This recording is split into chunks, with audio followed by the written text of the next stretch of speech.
என்றால் மூலிகைகளின் பயன்பாடுகளை அறிந்து அவற்றை முறையாக பயன்படுத்த வேண்டும். ஆதலால் டாக்டர் கௌதமன் அவர்கள் இன்றைக்கு என்ன மூலிகைகளின் பயன்பாடுகளை நம்மிடையே பகிர்ந்து கொள்ள வந்திருக்கிறார் என்பதை கவனிக்கலாம். நிகழ்ச்சியில் அடுத்த பகுதியாக வரவிருப்பது பல்லாண்டு வாழ்ந்திட. அன்பான கலைஞர் தொலைக்காட்சி நேயர்களுக்கு என்னுடைய இனிமையான காலை வணக்கங்கள். இன்றைக்கி நம்ம பார்க்கக்கூடிய கீரையுடைய பெயர் பின்னாக்கு கீரை அல்லது புண்ணாக்கு கீரை அப்படின்னு சொல்லுவாங்க. முட்டை வடிவமான இலைகளை கொண்டு வளரக்கூடிய ஒரு கொடிவகை தாவரம், சிவப்பு தண்டுகளை கொண்டிருக்கக்கூடிய கொடிவகை தாவரம் சொல்லலாம். இந்த பின்னாக்கு கீரையை பொறுத்தவரையிலும் இன்றைக்கு பார்த்திங்கன்னா உடல் எடை குறைப்பதற்கு நம்ம நிறைய மூலிகை மருந்துகளை இன்றைக்கி பார்க்குறோம். வணிக ரீதியான மூலிகை மருந்துகள், ஆராய்ச்சி பூர்வமான மூலிகை மருந்துகள், இந்த 2 வகையான கேட்டகரியை இன்றைக்கி பார்க்குறோம். இதில் ஆராய்ச்சி பூர்வமாக உடல் எடை குறைப்பதற்கு நல்ல மருந்து அப்படிங்கிறது நிரூபிக்கப்பட்டதில் இந்த பின்னாக்கு கீரை ஒரு முக்கியமான மூலிகைன்னு சொல்லலாம். சீன நாட்டில் பார்த்திங்கன்னா உடல் எடை சம்பந்தப்பட்ட ஒரு பிரச்சனையினால் வரக்கூடிய விளைவுகள் என்ன அப்படிங்கிற ஒரு ஸ்டாட்டிஸ்டிக்ஸ் அவங்க பண்ணி பார்க்கும்போது ஒரு 20 வருடத்தில் பார்த்திங்கன்னா உடல் எடை அதிகரிப்பினால் அவங்க பாப்புலேஷனில் கிட்டத்தட்ட 30% பேருக்கு இதய நோயோ நீரிழிவு நோயோ அல்லது புற்றுநோயோ வருவதற்கான வாய்ப்புகள் அதிகமாக இருக்கிறது அப்படிங்கிற ஒரு ஸ்டாட்டிஸ்டிக்கல் ரிப்போர்ட் வந்துச்சு. அதன் பிறகு பார்த்திங்கன்னா அங்கே இருக்கக்கூடிய மருத்துவ ஆராய்ச்சி நிறுவனங்கள் எல்லாம் அங்கே சீன மருத்துவத்திற்கு ரொம்ப அதிகமான ஒரு முக்கியத்துவம் கொடுக்கின்ற வழக்கம் இன்றளவும் இருந்து வருகின்ற ஒரு வழக்கம்.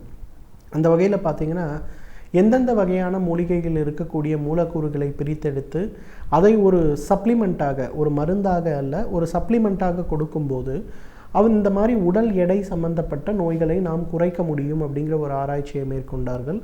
அதில் குறிப்பாக என்ன பண்ணாங்கன்னா, இந்த பின்னாக்கு கீரையிலிருந்து எடுக்கக்கூடிய அந்த மூலக்கூறுகளை பிரித்தெடுத்து அதில் எந்த வகையான மூலக்கூறு மிக வேகமாக உடல் எடையை கட்டுப்படுத்த உதவுகிறது, அதே நேரத்தில் உடலில் இருக்கக்கூடிய உறுப்புகளை எந்த விதத்திலும் பாதிக்காமல் இருக்கிறது அப்படின்னு பார்க்கும்போது பின்னாக்கு கீரையிலிருந்து எடுக்கப்பட்ட 3 வகையான மூலக்கூறுகள் பார்த்திங்கன்னா இன்றைக்கு இந்த ஒரு பிரச்சனைக்கு நல்ல தீர்வளிக்கக்கூடியது அப்படிங்கிறது நிரூபிக்கப்பட்டு இன்றைக்கு பார்த்திங்கன்னா சீன நாட்டில் இருக்கக்கூடிய பெரும்பாலான TCM சொல்லுவாங்க, ட்ரெடிஷ்னல் சைனீஸ் மெடிசன் சொல்லக்கூடிய அந்த ஒரு மருத்துவமனைகளில் இலவசமாகவே இன்றைக்கு கொடுக்கப்பட்டு வருகிறது. அந்த அளவுக்கு பார்த்திங்கன்னா புண்ணாக்கு கீரை உடல் எடை குறைப்பிற்கு மிக மிக ஒரு சிறப்பான மருந்து. இன்றைக்கு பாரம்பரிய மருத்துவத்தில், குறிப்பாக நம்மளுடைய சித்த ஆயுர்வேத மருத்துவத்தில் பார்த்திங்கன்னா பின்னாக்கு கீரையை உடல் எடையை, குறிப்பாக உடலில் இருக்கக்கூடிய கொழுப்புகளை குறைப்பதற்கு உபயோகப்படுத்துகின்ற ஒரு வழக்கம் இருந்து வருகின்ற ஒரு வழக்கமாக இருக்கிறது. நிறைய இடங்களில் பார்த்திங்கன்னா இந்த பின்னாக்கு கீரையிலிருந்து எடுக்கக்கூடிய சாறு ஒரு 30 மில்லி அளவுக்கு காலை ஒரு வேளை மட்டும் அப்படிங்கிற மாதிரி உடல் எடை குறைப்புக்கு கொடுக்கப்பட்டு வருகிறது. கருமுட்டை பை நீர்க்கட்டிகள் மற்றும் தைராய்டு சுரப்பியுடைய செயல் குறைபாடுன்னு நம்ம சொல்லக்கூடிய ஹைப்போதைராய்டிசம் சம்பந்தப்பட்ட நோய்கள் ஏற்படும் போது கூட அதனால் ஏற்படுகின்ற உடல் மாற்றம், ஏன்னா PCODயோ இல்லை ஹைப்போதைராய்டிசமோ ஏற்படும் போது பார்த்திங்கன்னா அவர்களுடைய வயிறு பகுதி ரொம்ப முன்ன தள்ளின மாதிரி ஆயிரும். அவர்களுடைய மார்பக பகுதி, பெண்களுக்கு குறிப்பாக பார்த்திங்கன்னா ரொம்ப சாகிங் பிரெஸ்ட்னு சொல்லுவாங்க, ரொம்ப தளர்ந்து போயிருக்க மாதிரி இருக்கும். அவர்களுடைய பிட்டப்பகுதி மற்றும் தொடை பகுதிகளில் மிக அதிகமான ஒரு கொழுப்பு சத்து சேர்ந்த மாதிரி இருக்கும். குறிப்பாக பார்த்திங்கன்னா உடலுடைய மேற்புறம் அப்படின்னு சொல்லக்கூடிய மார்பகத்துக்கு மேலே இருக்கக்கூடிய பகுதிகள் சிறியதாக இருக்கும். வயிற்றிலிருந்து தொடைப்பகுதி வரையிலும் குண்டாக இருக்கும். மீண்டும் கால் பகுதி மீண்டும் மெலியதாக இருக்கும். ஸோ இந்த மாதிரி பிரச்சனை ஏற்படும் போது பார்த்திங்கன்னா பின்னாக்கு கீரையிலேருந்து எடுக்கக்கூடிய அந்த சாறு ஒரு 30 மில்லி அளவுக்கு காலை ஒரு வேளை உணவுக்கு முன்பு, இரவு ஒரு வேளை உணவுக்கு முன்பு அப்படிங்கிற மாதிரி தொடர்ந்து கொடுத்துட்டு வரும்போது ஒரு 3 அல்லது 6 மாத காலத்திலேயே உடலுடைய ஃபிசிக்கல் ஸ்ட்ரக்சர்னு சொல்லக்கூடிய அந்த ஒரு உருவ அமைப்பில் மாற்றம் ஏற்படுவதை நாம் பார்க்க முடியும். தைராய்டு சுரப்பி குறைபாடு ஏற்படும் போது பார்த்திங்கன்னா அவர்களுடைய முகம் மற்றும் மிக அகலமாக செல்லக்கூடிய ஒரு தோற்றம் உருவாவதை நம்ம பார்க்கலாம். குறிப்பாக டபுள் சின் அப்படின்னு சொல்லுவாங்க. கழுத்து பகுதியை லேசாக கீழ் இறக்கினோமையானால் அந்த இடத்தில் ஒரு கொழுப்பு படலம் உருவாவதை பார்க்கலாம். அந்த டபுள் சின் ஃபார்மேஷனையும் குறைக்கக்கூடிய ஒரு சக்தி பார்த்திங்கன்னா இந்த புண்ணாக்கு கீரைக்கு உண்டு. புண்ணாக்கு கீரை இதற்கு மட்டுமல்ல, வலிகளை நீக்குவதற்கு ஒரு மிகச்சிறந்த மருந்து என்றால் மிகையாகாது. இன்றைக்கி நிறைய இடங்களில் முட்டு வலிக்கு நம்ம அந்த பாரம்பரிய மருந்துகள் தராங்க, முட்டு வலிக்கு அல்லது ருமட்டாய்டு ஆர்த்ரைட்டிஸ்க்கு பாரம்பரிய மருந்துகள் தராங்க, பக்கவாத நோய்க்கு பாரம்பரிய மருந்துகள் தராங்க அப்படிங்கிற விஷயங்களை இன்றைக்கு நிறைய இடங்களில் நம்ம பார்க்குறோம்.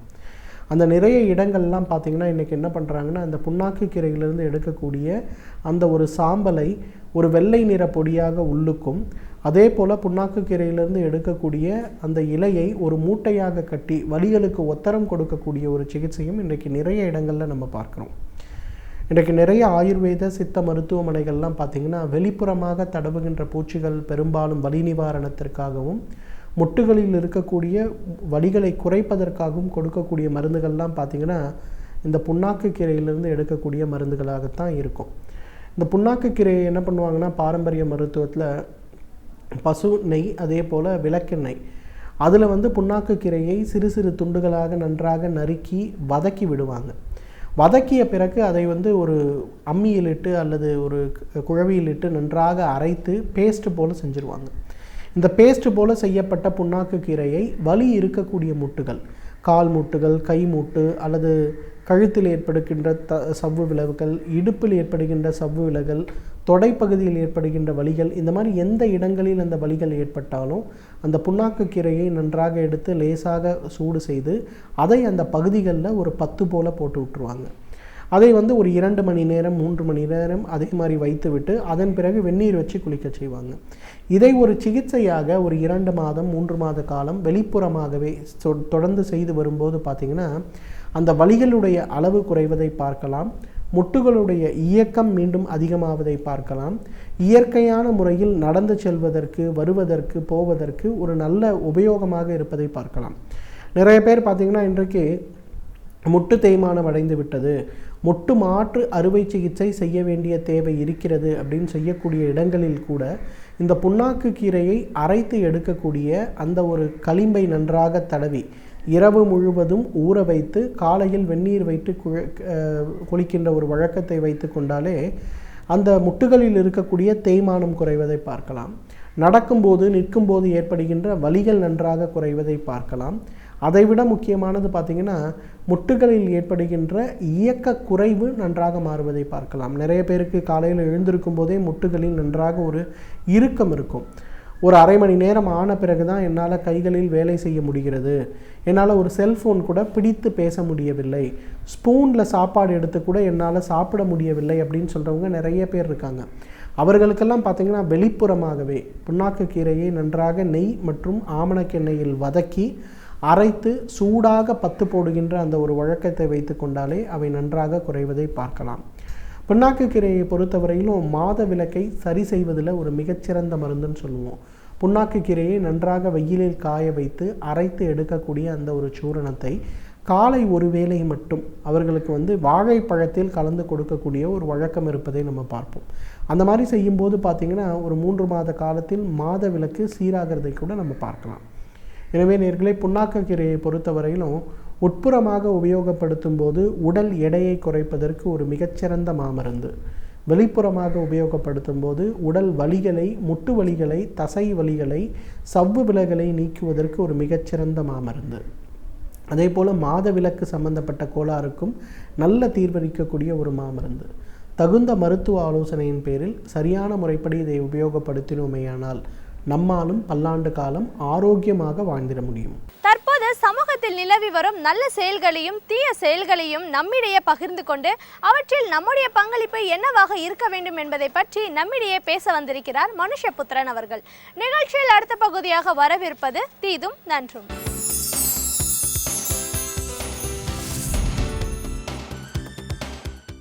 வணக்கம் நண்பர்களே, இன்னும் ஒரு இனிய காலை பொழுதில் தீதும் நன்றும் நிகழ்ச்சியில் உங்களை சந்திப்பதில் மிக்க மகிழ்ச்சி அடைகிறேன்.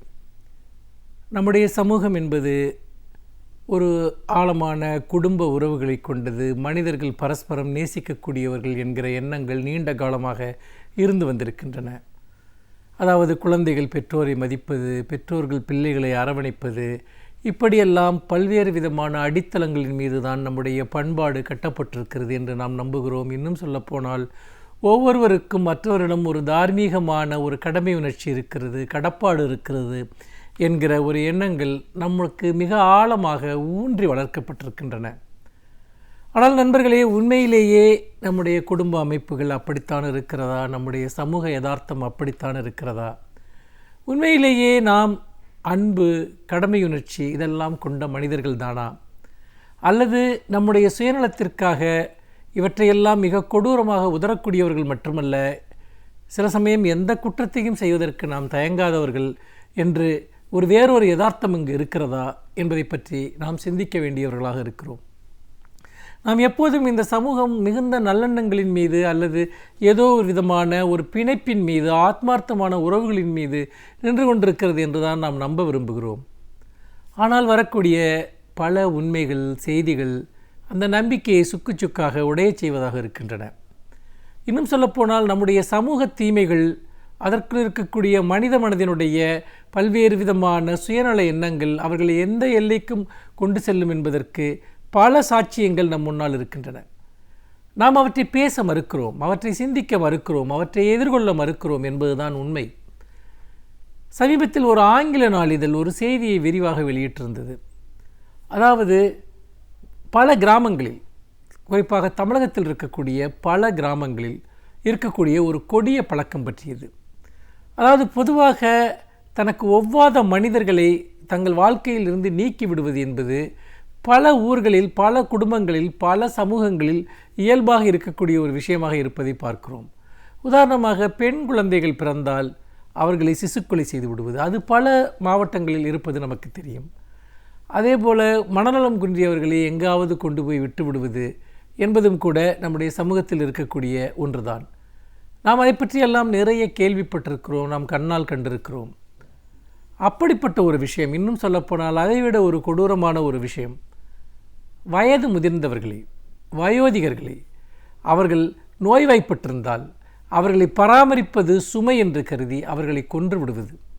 இந்த பழக்கம் இன்றைக்கு தமிழகத்தில் பல இடங்களில் இருப்பதை அந்த ஆங்கில நாளிதழ் புள்ளி விவரங்களுடன் ஆய்வு ஒன்றினை அடிப்படையாக கொண்டு சுட்டிக்காட்டுகிறது. இந்த பழக்கத்தை பற்றி நம்மில் பலரும் கேள்விப்பட்டிருப்போம், நீங்களும் கூட கேள்விப்பட்டிருப்பீர்கள். தலைக்குத்துதல் என்று சொல்வார்கள், அதாவது தலைக்கு ஊற்றுதல். அதனுடைய அர்த்தம் என்ன? பல கொடிய பழக்க வழக்கங்கள் நம்முடைய சமூகத்தில் இருப்பது போல, அதாவது வயது முதிர்ந்தவர்களை நல்ல குளிர்ந்த நீரில் குளிக்க வைத்து அவர்களுக்கு ஜன்னி வரச் செய்து கொன்று விடுவது என்கிற ஒரு பழக்கம் இருக்கிறது. அது மட்டுமல்ல, இதுபோல கிட்டத்தட்ட 27க்கும் மேற்பட்ட பழக்கங்களின் மூலமாக முதியவர்கள் கொல்லப்படுகிற ஒரு வளமை தமிழகத்தில் இருக்கிறது என்பதை அந்த புள்ளி விவரம் சுட்டிக்காட்டுகிற போது நாம் அதிர்ச்சியில் உறைந்து விடுகிறோம். உண்மையிலேயே நாம் எத்தகைய ஒரு கடின மனம் கொண்டவர்களாக இந்த சமூகத்தில் மாறிவிட்டோம், எத்தகைய கொடிய மனம் கொண்டவர்களாக இருக்கிறோம் என்பதை நினைக்கிற போது நம்மை பற்றிய நமக்கு ஒரு பெரிய அச்சம் மேலிடுகிறது, நம் சக மனிதர்களை பற்றி ஒரு பெரிய அச்சம் மேலிடுகிறது. இது என்ன விதமாக? இன்னொரு விஷயம், இப்படி அந்த வீட்டில் இருக்கக்கூடிய முதியவர்களை கொள்கிற அந்த செயலை செய்பவர்கள் யார் என்று பார்த்தால் அது அவர்களுடைய சொந்த மகன்களாக இருக்கிறார்கள், சொந்த மகள்களாக இருக்கிறார்கள், அல்லது அந்த குடும்பத்தைச் சேர்ந்த நெருங்கிய உறவினர்களாக இருக்கிறார்கள். இப்படியாக அந்த குடும்பத்தில் யார் அந்த முதியவர்களை பாதுகாக்க வேண்டுமோ அவர்கள்தான் இந்த குற்றங்களை செய்கிறார்கள் என்பதை நினைக்கிற போது மனம் பதைக்கிறது. ஒரு முதியவர் என்பவர் உண்மையில் அவர் தானாக ஒரு முதுமை அடைந்து விடுவதில்லை, அல்லது வாழ்க்கையில் அவர் ஒரு முதியவராக வந்து பிறப்பதில்லை. ஒரு குடும்பத்திற்காக, குழந்தைகளை வளர்ப்பதற்காக எண்ணற்ற தியாகங்களை செய்துதான் ஒரு மனிதர் முதியவராகிறார்.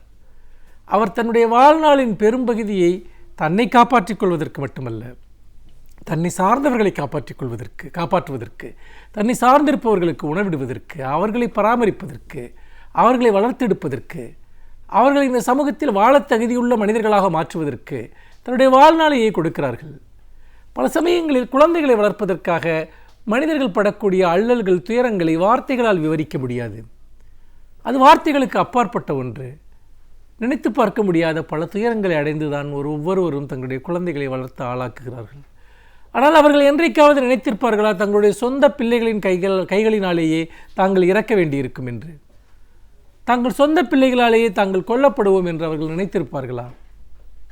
துரதிர்ஷ்டவசமாக நம்முடைய சமூகத்தின் பல இடங்களில் அது நடந்து கொண்டிருக்கிறது. கொல்லப்படுவது என்பது ஒரு அதீதமான ஒரு செயல். ஆனால் கொல்லப்படுவதற்கு நிகரான பல காரியங்களும் கூட இன்றைக்கு முதியவர்களுக்கு இழைக்கப்படுகின்றன. முதியவர்களை தனிமைப்படுத்துவது, அவர்களை ஒதுக்கி வைப்பது, அவர்களை புறக்கணிப்பது, 2 வார்த்தை அவர்களிடம் பேசுவதற்கு கூட அவகாசம் இல்லாமல் ஏதோ நம் வாழ்க்கையில் மிகப்பெரிய சாதனைகளை செய்வது போன்ற ஒரு பாவனையில் இருப்பது, இதெல்லாம் தான் நாம் செய்து கொண்டிருக்கக்கூடிய குற்றங்கள், காரியங்கள். இதன் வழியாக நாம் மரணத்திற்கு நிகரான துன்பங்களை நம்முடைய பெற்றோர்களுக்கு, நம் வீட்டில் இருக்கக்கூடிய முதியவர்களுக்கு அல்லது நம்மையே நம்பியிருப்பவர்களுக்கு கொடுக்கிறோம். நிறைய பிள்ளைகளால் முதியோர் விடுதிகளில் போய் கொண்டு சேர்க்கக்கூடிய பெற்றோர்களை நாம் பார்த்திருக்கிறேன். சொந்த பிள்ளைகளால் இங்கே கொண்டு போய் விடப்பட்டவர்கள். வேறு சிலர் தங்களுடைய பிழைப்பிற்காக அல்லது பொருளாதார ரீதியான விஷயங்களுக்காக பிற இடங்களுக்கு சென்று விடுகிற போது ஒரு தனித்த வீட்டில் தங்களுடைய பெற்றோரை தனியாக விட்டுவிட்டு போய்விடக்கூடிய காட்சியை பார்க்கிறோம். அல்லது தங்களுக்கென்று ஒரு குடும்பம் அமைகிற போது எந்த விதமான இரக்கமும் இல்லாமல் தங்களுடைய பெற்றோர்களை பிரிந்து சென்று விடுகிற, புறக்கணித்து சென்று விடுகிற பிள்ளைகளை நாம் பார்க்கிறோம்.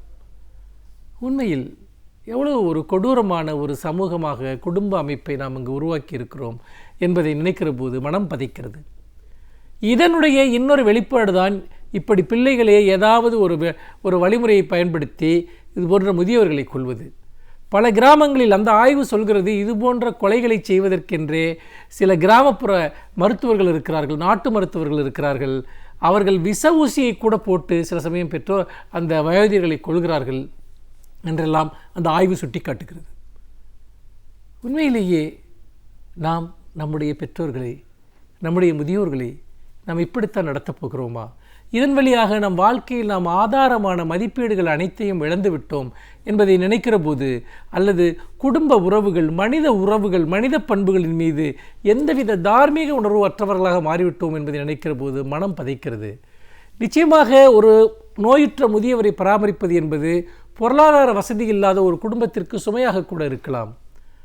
அந்த சமயங்களில் அரசும் தொண்டு நிறுவனங்களும் அவர்களுக்கு உதவ வேண்டும். மருத்துவம் சார்ந்த விஷயங்களுக்கும் பிற இடங்களுக்கும் வீட்டில் பராமரிப்பதற்கு ஆள் இல்லை என்றால் பராமரிக்கக்கூடிய இடங்களையும் நாம் உருவாக்க வேண்டும். அது ஒரு சமூகத்தினுடைய கடமை, அது ஒரு சமூகத்தினுடைய பொறுப்பு, ஒரு அரசினுடைய ஒரு பொறுப்பு. மாறாக அரசோ சமூகமோ தனி மனிதர்கள் மீது எந்த பொறுப்பையும் எடுத்துக்கொள்ளாது. குடும்பத்தினரும் எந்த பொறுப்பையும் ஒரு கட்டத்திற்கு மேல் எடுத்துக்கொள்ள முடியாது, எடுத்துக்கொள்ள மாட்டார்கள் என்று சொன்னால் உண்மையில் மனிதர்கள் இப்படி கொல்லப்படுவதை தவிர வேறு வழி இல்லையா? நினைக்கிற போது மனம் மிகவும் கனத்து விடுகிறது. நண்பர்களே, முதியவர்களை பாதுகாப்பது என்பது அல்லது உடல்நலம் குன்றியவர்களை பாதுகாப்பது என்பது ஒரு சமூகம் தன்னுடைய அடிப்படையான மனித அறங்களை பாதுகாத்துக் கொள்வது என்பதை நாம் மறந்துவிடக்கூடாது என்று சொல்லி இன்னும் ஒரு புதிய சிந்தனையோடு உங்களை சந்திக்கிறேன். நன்றி, வணக்கம். இப்பகுதியில் வரும் சிறப்பு விருந்தினர்கள் அவர்களின் அனுபவங்களை நம்மோடு பகிர்ந்து கொள்ளும் பொழுது அவற்றை கேட்பதற்கு சுவாரஸ்யமாக இருப்பதோடு நம்முடைய வாழ்க்கைக்கும் பயனுள்ளதாக அமைகிறது. ஆதலால் இன்றைக்கு நாம் சந்திக்கவிருக்கும் விருந்தினர் என்ன பயனுள்ள தகவல்களை நம்மிடையே பகிர்ந்து கொள்ள இருக்கிறார் என்பதை கவனிக்கலாம். நிகழ்ச்சியில் அடுத்த பகுதியாக வரவிருப்பது சிறப்பு விருந்தினர்.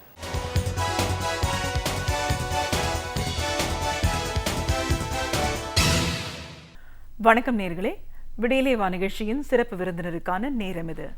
இன்றைய சிறப்பு விருந்தினர் மகப்பேறு மருத்துவர் டாக்டர் உஷா தோத்தாத்ரி. ஒரு மகப்பேறு மருத்துவரா மகப்பேறு காலம் எவ்வளோ ஒரு முக்கியமானது, அந்த காலகட்டத்தில் பெண்கள் தன்னை எந்த மாதிரி தயார்படுத்திக்கணும், இன்னைக்கு குழந்தையின்மை அப்படிங்கிற பிரச்சனை ரொம்ப அதிகமாக காணப்படுது, அதற்கான காரணங்கள் என்ன, இப்படி பல விஷயங்களை நாம் டாக்டர் கிட்ட கேட்டு தெரிஞ்சுக்கலாம். வணக்கம் டாக்டர். வணக்கம். ஒரு மகப்பேறு மருத்துவராக முதல்ல எங்கள் நிகழ்ச்சிக்கு உங்களை வரவேற்கிறோம் மேடம். நன்றி. மகப்பேறு மருத்துவர் அப்படின்னு சொல்லும்போது இன்னைக்கு மருத்துவம் ரொம்ப அதிகமாக வளர்ந்துருச்சுன்றதை நம்ம கண்கூட பார்க்குறோம். அதுவும் இந்த துறை, அந்த கைனகாலஜி அப்படிங்கிற துறை அபரிமிதமான வளர்ச்சி அடைஞ்சிருக்குன்னு தான் சொல்லணும். குழந்தை இல்லைன்ற ஒரு குறைபாடு ஒருத்தருக்கு 100% இருந்தால் கூட அவங்களுக்கு குழந்தை பிறக்கிறதுக்கான வாய்ப்புகள் முழுமையாக இருக்கிறது அப்படின்றதே ஒரு ஆறுதலான விஷயம்தான். இருந்தாலும் குழந்தையின்மைன்ற பிரச்சனையும் இன்னைக்கு அதிகமாயிட்டே இருக்கிறத பார்க்குறோம். எந்த காரணங்களால இந்த மாதிரி ஆகுது? பெண்கள் அந்த மகப்பேறு காலத்தை எப்படி தன்னை தயார்படுத்திக்கணும், அதுலேருந்து மீண்டு வர்றதுக்கான வழிகள் என்ன? இன்னைக்கு எல்லாருமே தனித்தனியாக இருக்காங்க, நியூக்ளியர் ஃபேமிலியாக இருக்காங்க. ஸோ வீட்டில் பெரியவங்க இருந்து அந்தந்த காலகட்டத்தில் என்னென்ன பண்ணணும்னு சொல்லி கொடுக்கறதுக்கான வாய்ப்புகள் இல்லை. அப்படின்னும் போது ஒரு மருத்துவராக இந்த 9 மாதங்களை ஒரு பெண் எப்படி கடந்து வராங்க? இதையெல்லாம் தாண்டி குழந்தை பெற்றுக்கணும் அப்படின்ற ஒரு விஷயமே எல்லாரும் படிப்பு, கெரியர், லைஃப் இதெல்லாம் பார்த்துட்டு ஒரு பீரியடுக்கு அப்புறம் தான் இந்த மாதிரியான ஒரு கமிட்டட் லைஃப்குள்ளேயே வராங்க.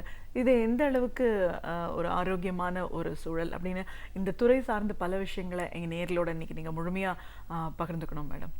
ஒரு மகப்பேறு மருத்துவர் அப்படின்னு நம்ம சொல்லும்போது இன்னைக்கு நான் சொன்ன மாதிரி இந்த மாதிரியான வளர்ச்சிகள் இருக்கு அப்படின்னாலும் குழந்தையின்மைக்கான காரணம் என்னன்னு தெரியாம இருக்கு. நிறைய பேர் குழந்தை இல்லை அப்படின்னு சொல்றத பார்க்குறோம்.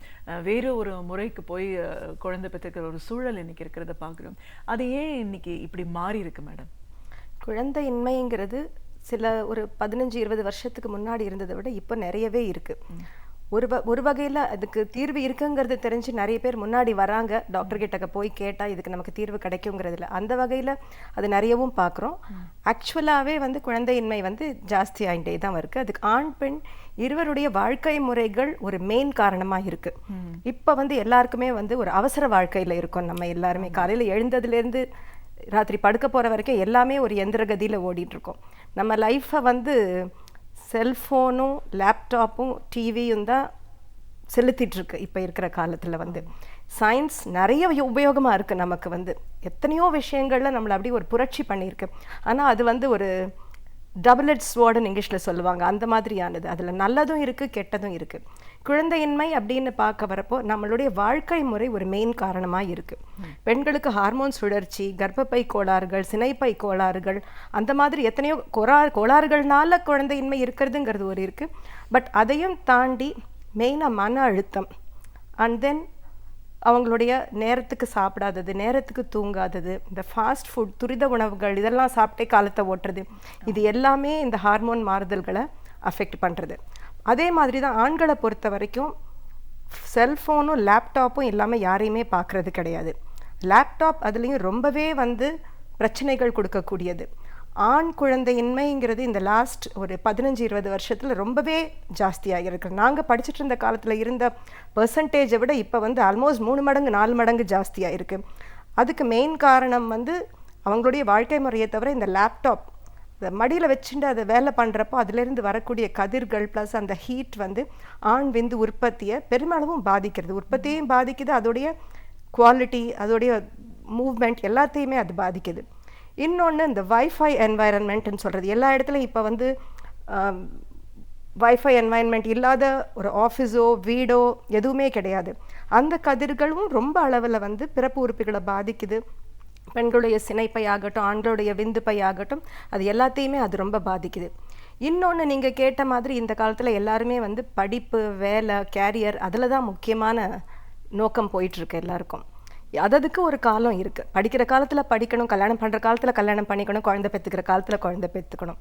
நிறைய பேர் பார்த்தீங்கன்னா இப்போ சில குழந்தைகளை கூட்டிகிட்டு வரதை பார்த்தா நம்ம தாத்தா பாட்டியும் நினைப்போம், பார்த்தா அவங்க தான் அம்மா அப்பாவாக இருப்பாங்க குழந்தைகளுக்கு. அதுக்கு காரணம் ப்ரையாரிட்டி மாறி போயின்னு இருக்கு.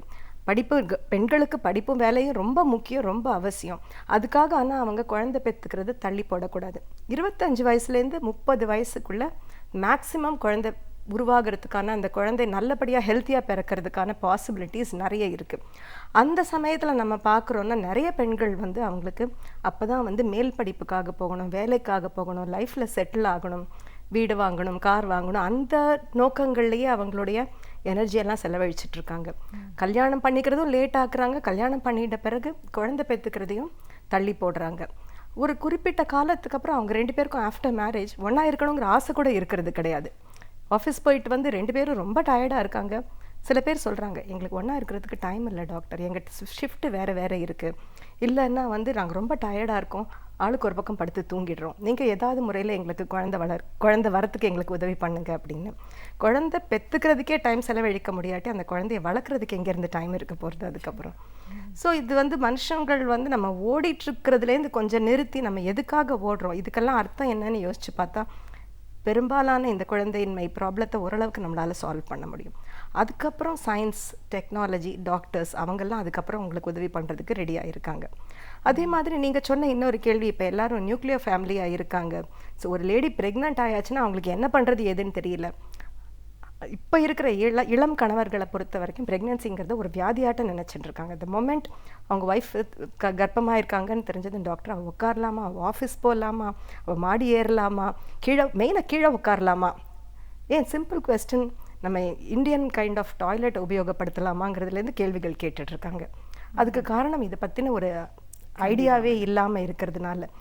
கர்ப்பம்னா அது என்னமோ ஒரு பயப்படக்கூடிய விஷயமா நினச்சிக்கிறாங்க. ஏன்னா அவங்களுக்கு சொல்கிறதுக்கு ஆள் கிடையாது. நிச்சயமா மேடம். இப்போ ஒரு குழந்தை கல்யாணம் பண்ணுறாங்க அப்படின்னா எந்த காலகட்டம் வரைக்கும் அவங்க இயற்கையாகவே வந்து அவங்களுக்கு குழந்தை பிறக்கிறதுக்கான வாய்ப்புகள் இருக்குன்னு வெயிட் பண்ணலாம்? இல்லைன்னா இந்த இவ்வளோ நாள் ஆயிடுச்சு, நம்ம ஒரு மருத்துவரை கண்டிப்பாக போய் பார்க்கணும் அப்படின்ற ஒரு பீரியட் எப்போ ஸ்டார்ட் ஆகுது மேடம்? ஆண் பெண் இருவருமே 30 வயசுக்கு உட்பட்டவர்களாக இருந்து வேறு பெரிய வியாதிகள் இல்லாத வகையில் இருந்தாங்கன்னா கல்யாணம் ஆன பிறகு 1 வருஷம் வரைக்கும் வெயிட் பண்ணலாம். 1 வருஷம், அதாவது அவங்க இயற்கையாக ஒன்றா இருக்கிறாங்க அப்படிங்கிற பட்சத்தில் 1 வருஷம் வரைக்கும் வெயிட் பண்ணலாம். இதே அந்த பெண்ணுக்கு ஏதாவது கோளாறுகள் இருக்குது, மாதவிடாய் கோளாறு இருக்குது, நம்மளாம் சின்ன வயசுலேயே அவங்களுக்கு வந்து பீரியட் சரியாக வராது, அதனால நீர்க்கட்டிகள் இருக்குது, அந்த மாதிரி ஏதாவது முன்னாடியே தெரிஞ்சு வச்சுருந்தாங்கன்னா அவங்க 6 மாதத்துக்கு மேலே வெயிட் பண்ணுறது நல்லதில்லை, சின்ன வயசாக இருந்தாலுமே. ஒருவேளை 30 வயசுக்கு மேலே 32 வயசுக்கு மேலே கல்யாணம் பண்ணவங்களா இருந்தாங்கன்னா 6 மாதத்துக்குள்ளே குழந்தை நிற்கலை, அதாவது ரெகுலராக ஒன்றா இருந்து தாம்பத்திய வாழ்க்கையில் ஈடுபட்டும் 6 மாதத்துக்குள்ளே குழந்தை நிற்கலைன்னா உடனே மருத்துவரை அணுகிறது ரொம்ப அவசியமாக இருக்குது. நாள் செல்ல செல்ல பிரச்சனைகள் ஜாஸ்தியாகத்தான் போகும். பெண்களுக்கு வந்து ஒரு குறிப்பிட்ட காலம் வரைக்கும் தான் கருமுட்டை உருவாகிறது. அதுக்கு பிறகு அந்த கருமுட்டை மென்சஸ் வரலாம், மாதவிடாய் வரலாம், ஆனால் அந்த கருமுட்டை உருவாகிற தன்மையோ, அந்த கருமுட்டைக்கு கருவை உருவாக்குற தன்மையோ, அந்த கர்ப்பத்தை நல்லபடியாக தள்ளிட்டு போகிற தன்மையோ அந்த கருமுட்டைக்கும் அந்த சினைப்பைக்கும் இருக்காது. ஸோ மென்சஸ் வந்துன்னு இருக்கலாம், ஆனால் அவங்களுக்கு கரு உருவாகிறதுக்கான வாய்ப்புகள் ரொம்பவே குறைச்சலாக போயிடும். ஸோ 30 இயர்ஸ் தாண்டிடுச்சுன்னா 6 மாதத்துலேயே ஒரு மருத்துவர் அணுக வேண்டிய கட்டாயம். நிச்சயமா. இப்போது இந்த 9 மந்த்ஸ் இந்த ப்ரெக்னென்சி பீரியடை பற்றின த்ரெட் பேசலாம் மேடம். நீங்கள் ஃபஸ்ட்டு பேசும்போதும் சொன்னீங்க நம்ம தனியாக நியூக்ளியர் ஃபேமிலி இருக்கிறதுனால ஹஸ்பண்ட்கே நிறைய கேள்வி இருக்குது ஒய்ஃபை பற்றின்னு. பெண்களுக்கும் வந்து இந்த 9 மாதங்கள் ஒரு மாதமும் அவங்களுக்கு நிறைய ஃபிசியலாஜிக்கல் சேஞ்சஸ் பாடியில் நடக்குது அப்படின்னும்போது அந்த பயமே நிறைய பிரச்சனைகளை உண்டாக்குதுன்னு நம்ம சொல்கிறத பார்க்குறோம். இந்த ஸ்டேஜஸை எக்ஸ்பிளைன் பண்ணி சொல்லுங்கள் மேடம். ஓகே, முதல்ல ஒரு பெண் கர்ப்பமாக இருக்கிறது தெரிஞ்சுக்கிறதுக்கு மாதவிடாய் தள்ளி போனதும் பரிசோதனை பண்ணணும். முன்பெல்லாம் 2 மாதம் 3 மாதம் போகட்டும், அதுக்கப்புறம் பார்க்கலாம், அப்புறம் கன்ஃபார்ம் பண்ணலாம் அப்படின்னு சொல்லுவாங்க.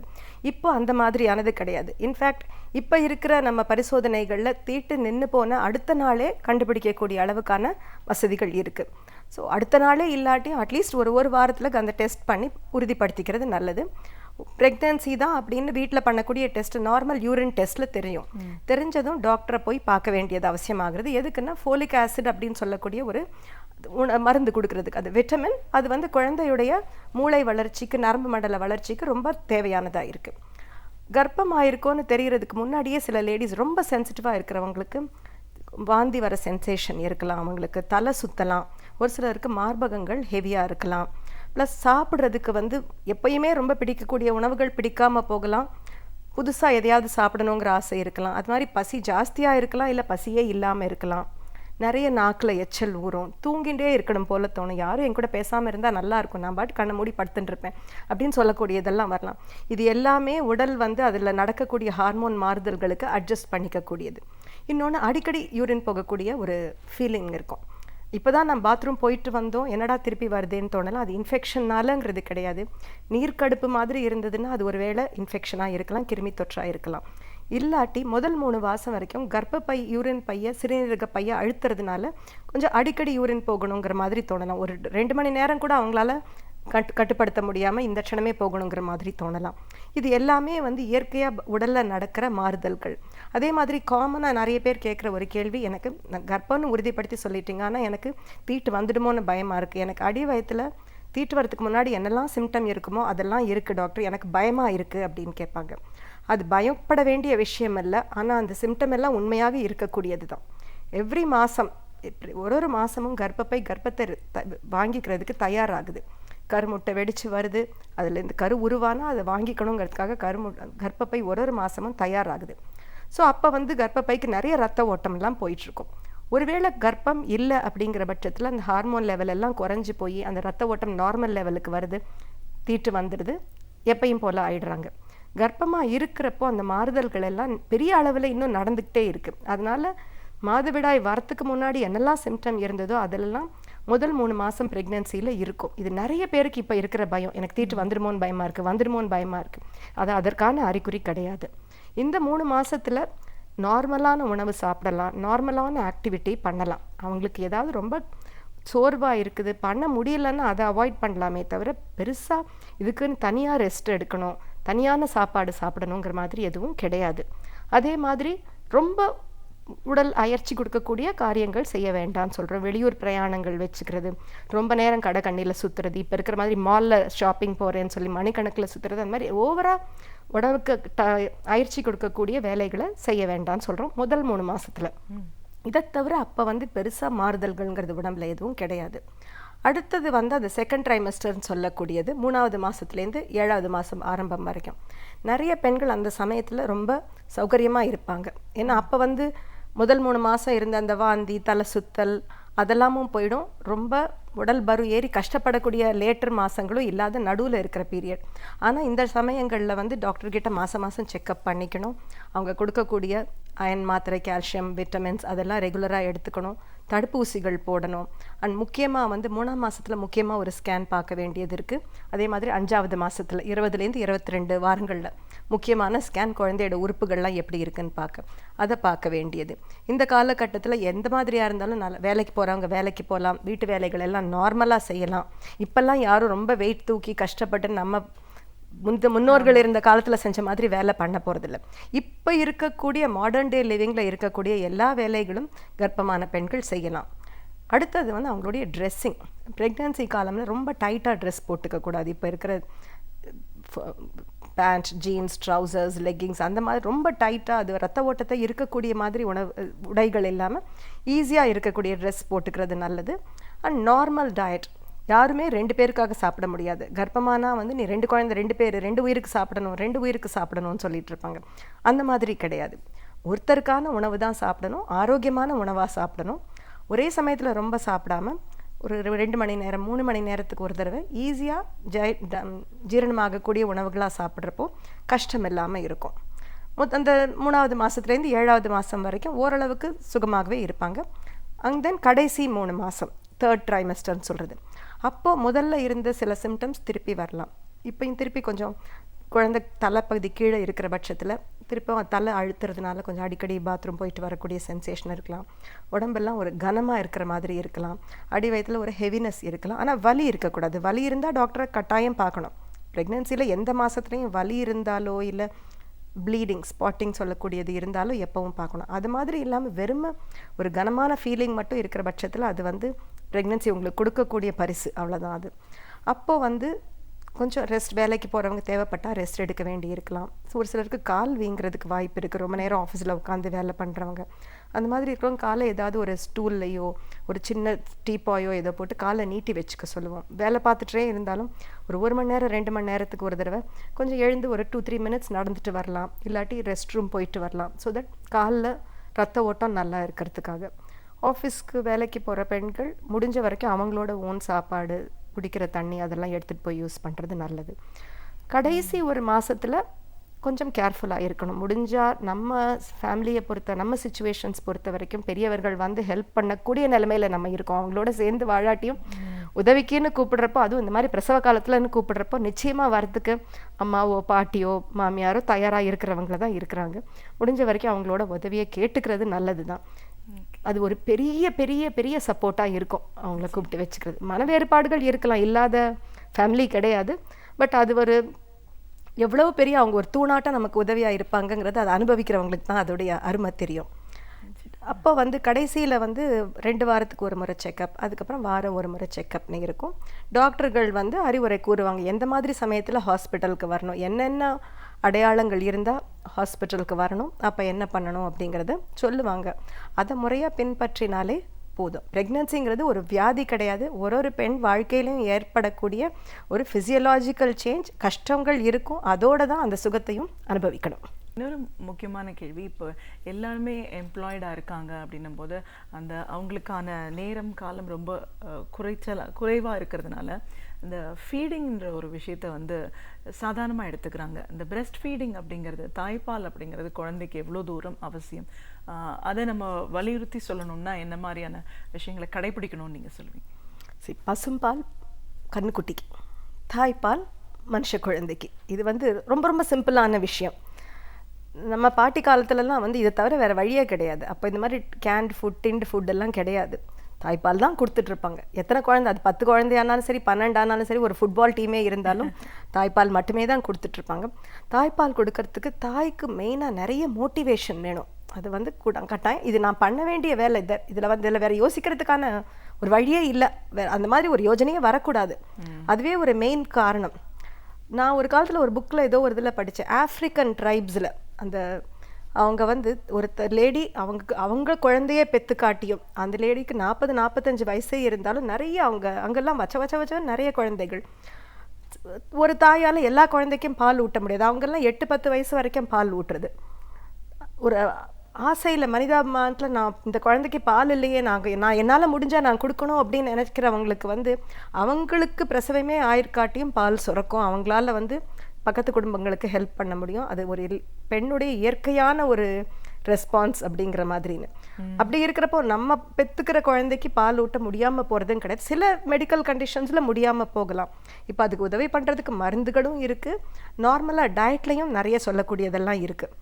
ஸோ பால் கொடுக்கறது வந்து குழந்தைக்கு வந்து தாய்க்கும் குழந்தைக்கும் இருக்கிற ஒரு பாண்டிங் சொல்கிறது அதை ஜாஸ்திப்படுத்தும். குழந்தைக்கு வந்து தெரிஞ்ச ஒரே சவுண்டு அம்மா தான், அம்மாவோட ஹார்ட் பீட்னா. அதுக்கு தாய் அதை அணைச்சி அது பால் ஊட்டுறப்போ குழந்தைக்கு வந்து ரொம்ப ஒரு செக்யூர் ஃபீலிங் இருக்குது. அது ஒன்று. அண்ட் இப்போ நிறைய எல்லாரும் கேள்விப்பட்டிருப்போம், பாலில் வந்து குழந்தைக்கு எதிர்ப்பு சக்திக்கான எல்லா வகையான கெமிக்கல்ஸும் கிடைக்குது, அதுக்கு எல்லா வகையான சத்துக்கள் கிடைக்குது. அண்ட் குழந்தையுடைய ஜீரணத்தன்மைக்கு ரொம்ப ஏற்றதாக இருக்குது. டென்ட் ஃபுட்ஸ் நிறைய இருக்குது, தாய் கொடுக்க முடியாத பட்சத்தில் கொடுக்கறதுக்கு இருக்குது. தாய்ப்பாலையே மாதிரி இருக்கக்கூடியது இருக்குது. பட் அது ஒன்லி செகண்ட் ரேங்க். மெயின் இது தாய்ப்பால் கொடுக்கறதுக்கு தான். அஃப்கோர்ஸ் தாய் வந்து மென்டலியும் ரிலாக்ஸ்டாக இருக்கணும். அவங்களுக்கு அப்போ இருக்கிற ஒரே வேலை தன்னை பார்த்துக்கிறதும் குழந்தைய பார்த்துக்கிறது மட்டுமாக தான் இருக்கணும். அதுக்கு குடும்பத்தினர் எல்லாருமே கூட உதவி பண்ணணும். அவங்களோட அந்த டெலிவரியான அந்த தாயுடைய பொறுப்பு மட்டுங்கிறது இல்லாமல் கூட இருக்கிறவங்களும் அவங்களுக்கு உறுதுணையாக சப்போர்ட்டாக இருக்கணும்.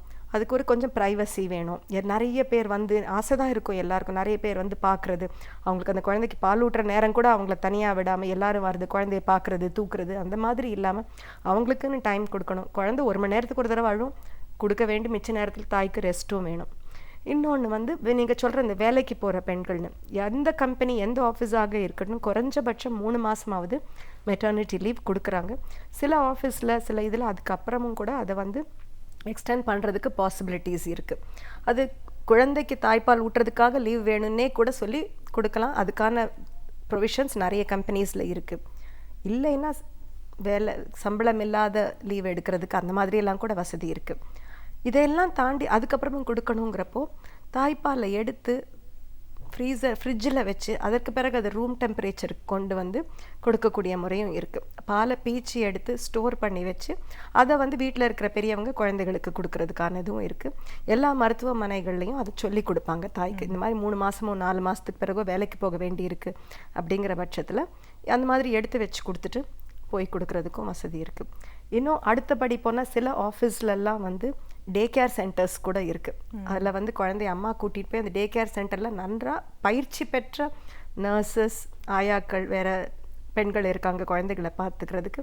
அண்ட் வேலைக்கு நடுவில் போய் தாய் குழந்தைக்கு பால் கொடுத்துட்டு திருப்பியும் வந்து தன்னோட ஒர்க்கை கண்டினியூஸாக பண்ணக்கூடிய வசதிகளும் இருந்துகிட்ருக்கு. இன்னும் நிறைய அது வரணும் எல்லா ஆஃபீஸ்கள்லையும். அந்த மாதிரியான சிச்சுவேஷன் வந்ததுன்னா இந்த தாய்ப்பால் ஊட்டுறதுக்கு எனக்கு வாய்ப்பு இல்லைன்னு சொல்லக்கூடிய அந்த கம்ப்ளைண்ட் மறையிடும்.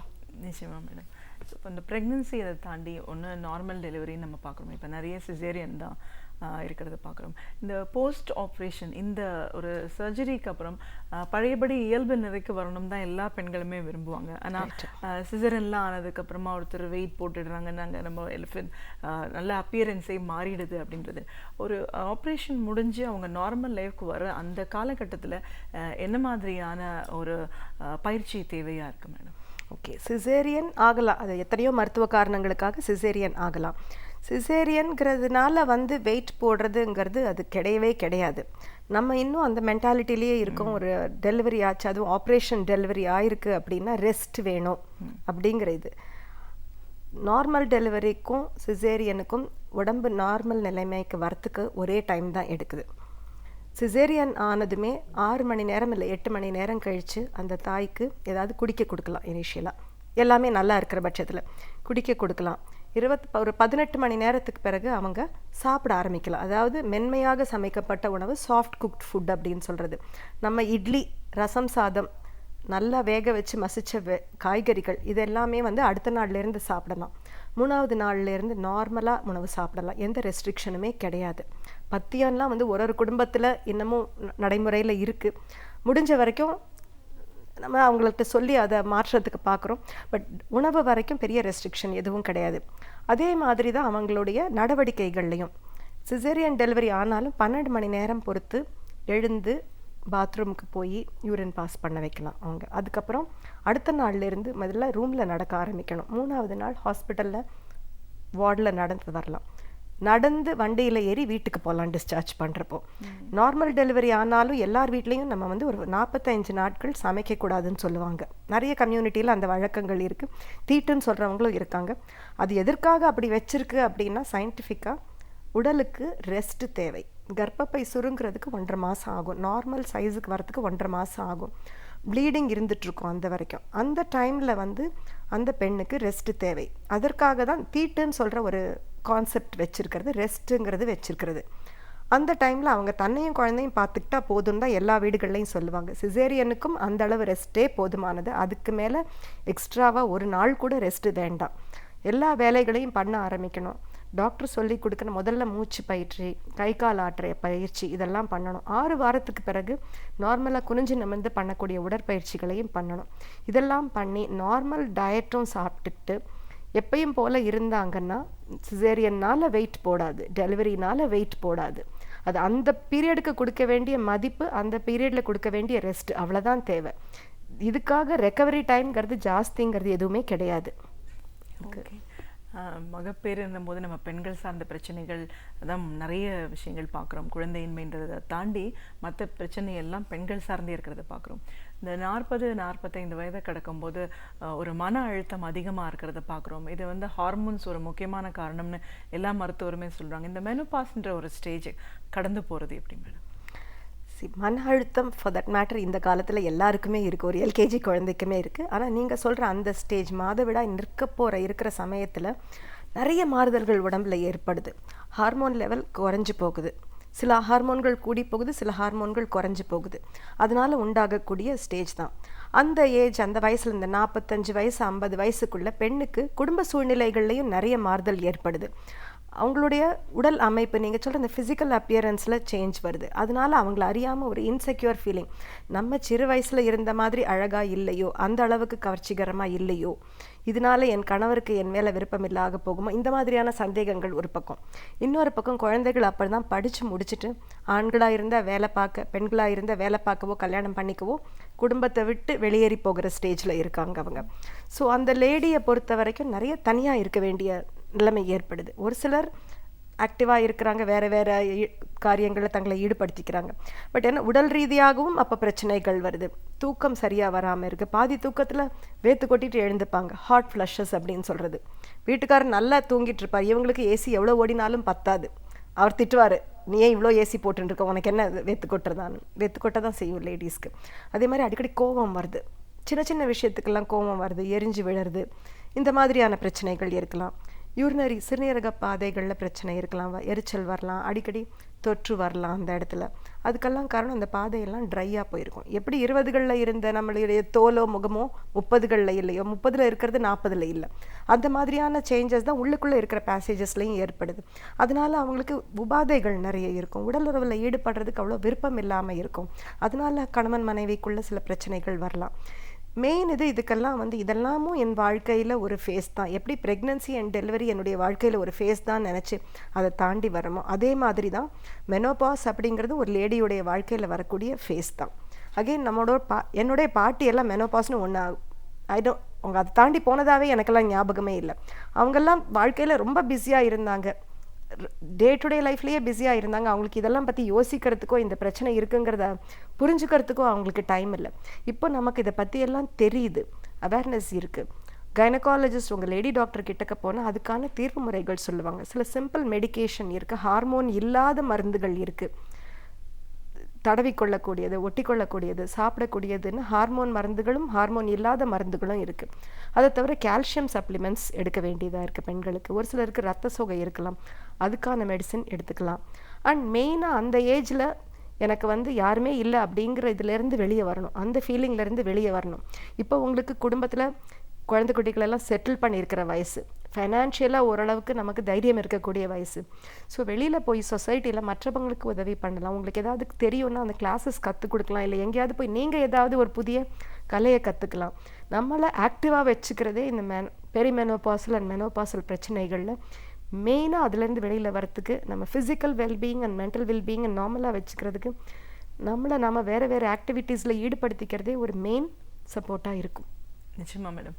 ஒரு மகப்பேறு மருத்துவர் அப்படிங்கிற முறையில் இன்றைக்கி நிறைய பிரச்சனைகள் இருக்கிறத பார்க்குறோம். அதற்கான தீர்வு அப்படின்னு எல்லாத்தையும் நம்மளால் பேச முடியலனாலும் இந்த குறுகிய காலகட்டத்தில் குழந்தையின்மை அப்படின்றதுக்கான காரணங்கள் இன்றைக்கி எப்படிலாம் இருக்குது, நம்ம அந்தந்த காலகட்டத்தில் செய்ய வேண்டிய விஷயங்களை சரியாக அந்தந்த நேரத்தில் பண்ண வேண்டிய அவசியம் என்ன, இந்த பிரச்சனைகளை தாண்டி ஒருத்தர் ப்ரெக்னென்ட் ஆன டைமில் அந்த 9 மாதங்களை கடந்து போகும்போது என்ன மாதிரியான நடைமுறைகள் எல்லாம் இருக்குது, அதை நம்ம கையாள வேண்டிய அவசியம் இருக்கும்.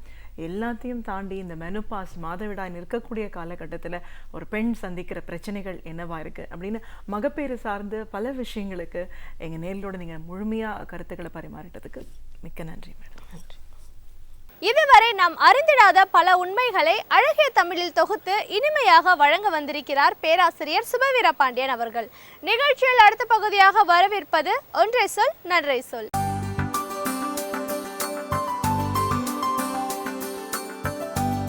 கயானா நாட்டில் ஒரு தமிழர் பிரதமராகி இருக்கிறார் என்னும் செய்தி உலகெங்கும் இருக்கிற தமிழர்களை எல்லாம் பெரும் மகிழ்ச்சியில் ஆழ்த்தியிருக்கிறது.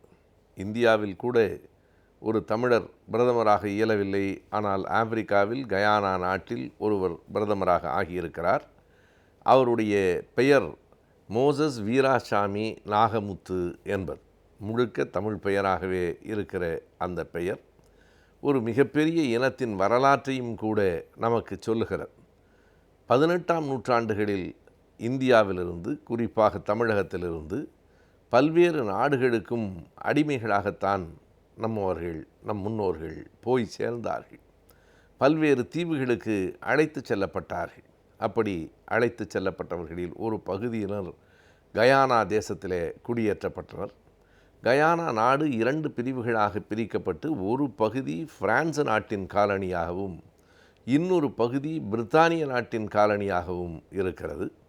அதிலே பிரித்தானிய காலனியிலே தான் நம்முடைய தமிழர்கள் ஏராளமாக குடியேற்றப்பட்டிருக்கிறார்கள். அந்த வம்சாவளியிலே வந்த வீராசாமி நாகமுத்து தான் இன்று கயானா நாட்டுக்கே பிரதமராகி இருக்கிறார் என்பது நமக்கெல்லாம் ஒரு பெரும் மகிழ்ச்சியை தருகிற செய்தியாக இருக்கிறது. அவர் 1947ஆவது ஆண்டு தமிழர்கள் கூடுதலாக வசிக்கிற பெர்பீஸ் என்கிற பகுதியிலே பிறந்தவர். முதலில் ஆசிரியராக பணியில் அமர்ந்தவர். எழுத்து துறையிலே பெரிய ஆர்வம் அவருக்கு இருந்த காரணத்தினாலே ஆசிரியர் பதவியை கூட விட்டுவிட்டு எழுத்தாளராக ஆகினார். அதற்கு பின்னால் சட்டம் பயின்று வழக்கறிஞராக இருந்தார்.